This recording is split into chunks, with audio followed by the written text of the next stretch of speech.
السلام عليكم ورحمة الله وبركاته. بسم الله الرحمن الرحيم. الحمد لله رب العالمين والعاقبة للمتقين والصلاة والسلام على أشرف الأنبياء والمرسلين نبينا وحبيبنا وإمامنا وقدوتنا وقرة أعيننا وقائدنا محمد وعلى آله وصحبه أجمعين. سبحانك لا علم لنا إلا ما علمتنا إنك أنت العليم الحكيم. رب اشرح لي صدري ويسر لي أمري واحلل عقدة من لساني يفقهوا قولي واجعل لي وزيرا من أهلي. رب زدني علما رب زدني علما رب زدني علما. اللهم إنا نسألك علما نافعا ورزقا طيبا وعملا متقبلا. عن النعمان بن بشير رضي الله تعالى عنه قال: سمعت رسول الله صلى الله عليه وسلم يقول. سیدنا نعمان بن بشیر رضی اللہ تعالی عنہ سے روایت ہے، سمعت سنا میں نے رسول اللہ صلی اللہ علیہ وسلم کو یقول، آپ نے ارشاد فرمایا، لَتُصَوُّنَّ البتہ ضرور بضرور تم سیدھی کرو گے، صفوفکم اپنی صفوں کو. یہاں پر نماز کے لیے صف بندی کی بات ہو رہی ہے کہ جب اللہ تبارک و تعالی کے دربار میں نماز کے لیے کھڑے ہوں تو صفیں درست ہونی چاہیے. صفوں کی درستگی کا اہتمام ہونا چاہیے، امام کی جانب سے بھی اور مقتدیوں کی جانب سے بھی. ہر ایک کی ذمہ داری ہے کہ وہ اس بات کا خیال رکھے. تو پیارے پیغمبر علیہ الصلاۃ والسلام صفیں سیدھی کروایا کرتے تھے اور اس قدر تاکید کے ساتھ ارشاد فرمایا، لَتُصَوُّنَّ صُفُوفَكُمْ، البتہ ضرور بضرور تم اپنی صفیں درست کرو گے، سیدھی کرو گے.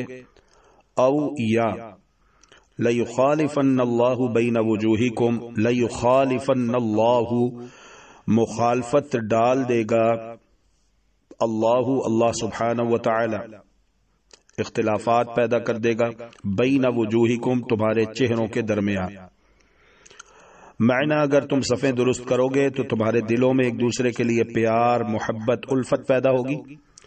اور اگر تم صفیں درست نہیں کرتے، قدم سے قدم نہیں ملاتے، ایڑی کے برابر نہیں آتی، نہیں ملتی، ٹخنا ٹخنے کے برابر نہیں آتا، جو احکام صف بندی کے بیان ہوئے ہیں انہیں نظر انداز کر دیتے ہو، اپنی مرضی سے کھڑے ہوتے ہو، تو پھر یہ ہوگا کہ تمہارے درمیان اختلافات پیدا ہو جائیں گے، تم ایک دوسرے کو دیکھنا بھی پسند نہیں کرو گے. تو شریعت مطہرہ نے اختلافات دور کرنے کا، نفرتیں کدورتیں ختم کرنے کا فارمولہ جو ہمیں ایک دیا وہ یہ ہے کہ نماز کے لیے کھڑے ہوں تو سنت کے مطابق اذان، سنت کے مطابق نماز. ولمسلم، اور مسلم کی روایت کے الفاظ یہ ہیں، کان رسول اللہ صلی اللہ علیہ وسلم یسوی صفوفنا، پیارے پیغمبر علیہ الصلاۃ والسلام ہماری صفیں درست کرواتے، حتیٰ کأنما یسوی بها القداح، یوں محسوس ہوتا کہ جیسا کہ آپ ہماری صفیں درست کروانے کے ساتھ تیروں کو سیدھا کر رہے ہیں. حتیٰ کأنما یسوی بها القداح، یوں محسوس ہوتا گویا کہ آپ ہماری صفیں درست کروانے کے ساتھ تیروں کو سیدھا کرنا چاہتے ہیں، جیسے تیروں کو سیدھا کیا جا رہا ہو. تیر بالکل سیدھا ہوتا ہے، اگر وہ ٹیڑھا ہو یا اس میں کجی ہو، خم ہو، تو وہ کبھی بھی اپنے ہدف پر نہیں پہنچ پاتا. تو معنی اگر مسلمانوں کی صفوں میں اتحاد ہوگا تبھی یہ اللہ کو راضی کریں گے اور اسلام کو سربلند کریں گے.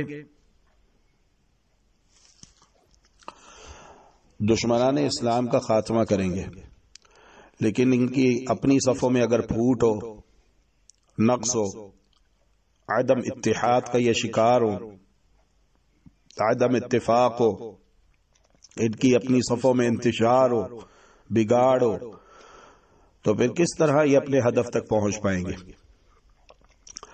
حتی رأى ان عقلنا عنہ، یہاں تک کہ جب رسول اللہ صلی اللہ علیہ وآلہ وسلم نے دیکھا کہ ہم نے یہ مسئلہ خوب اچھے طریقے سے آپ سے سمجھ لیا ہے. ثم خرج یوما، پھر آپ ایک دن نماز پڑھانے کے لیے تشریف لائے. فقام، نماز پڑھانے کے لیے کھڑے ہوئے. حتی کاد یکبر، یہاں تک کہ قریب تھا کہ آپ اللہ اکبر کہہ کر نماز کا افتتاح کرتے، نماز کا آغاز کرتے. فرأى رجلا، کہ اچانک آپ نے ایک شخص کو دیکھا، بادیاً صدرہ، جو اپنا سینہ باہر نکالے ہوئے تھا، یعنی کہ وہ صف میں برابر نہیں کھڑا ہوا تھا، تھوڑا سا آگے نکل کر کھڑا ہوا تھا. تو فقال، تو آپ نے ارشاد فرمایا، عباد اللہ، اللہ کے بندو، لتسون صفوفکم، البتہ تم ضرور بضرور اپنی صفیں سیدھی کرو گے، او لیخالفن اللہ بین وجوہکم، یا اللہ رب العالمین تمہارے چہروں کے درمیان مخالفت ڈال دے گا. تو نماز کو اہتمام کے ساتھ مقررہ اوقات پر خشوع و خضوع سے ادا کرنا یہ ہر مسلمان کے اوپر فرض ہے. اور ایک روایت میں تو یہاں تک آتا ہے کہ اگر نہیں قدم کے ساتھ قدم ملائیں گے، اور یاد رکھیے صرف آگے سے چھوٹی انگلی ملانا یہ ٹھیک نہیں ہے، بلکہ پیچھے سے ایڑی ملانی چاہیے، کیونکہ کسی کے قدم کا نمبر 7 ہے، کسی کا 8 ہے، کسی کا 9 ہے، کسی کا 10 ہے، اور کسی کا 11 ہے، تو کسی کا 12 ہے. تو آگے سے قدم چھوٹا بڑا ہو سکتا ہے، لیکن پیچھے سے سب کا قدم ایک برابر ہوتا ہے. تو پیچھے سے ایڑیاں ملانی چاہیے، یہاں تک کہ ٹخنا ٹخنے کے برابر آ جائے، گھٹنا گھٹنے کے برابر آ جائے، کندھا کندھے کے ساتھ مل جائے، اور اپنے وجود کے برابر قدم کھولنے چاہیے، پاؤں کھولنے چاہیے، کھڑے ہونا چاہیے. نہ تو زیادہ پاؤں کھولنے چاہیے اور نہ ہی تو زیادہ تنگ کر لینے چاہیے، نہ زیادہ تنگ ہو نہ زیادہ کھلے ہوئے ہوں، بلکہ اپنے جسم اپنے باڈی کے برابر. مرد کی بھی یہی ذمہ داری ہے، عورتوں کی بھی، اور مرد عورتوں کو چاہیے کہ بچوں کو بھی یہ احکام سکھائے اور عملاً اس کی تطبیق کروائے.